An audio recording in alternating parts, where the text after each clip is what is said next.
A lot of people ask the question, how long is it going to take until I feel better?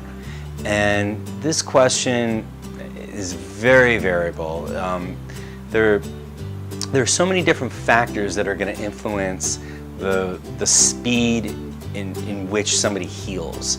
It's not just making sure that we've realigned the body and are enabling the body to heal properly, but you are going to need to take care of yourself on other levels as well, including getting rest and proper nutrition, sometimes rehabilitative exercises, stretching, supporting yourself, maybe with bracing, belts, tape.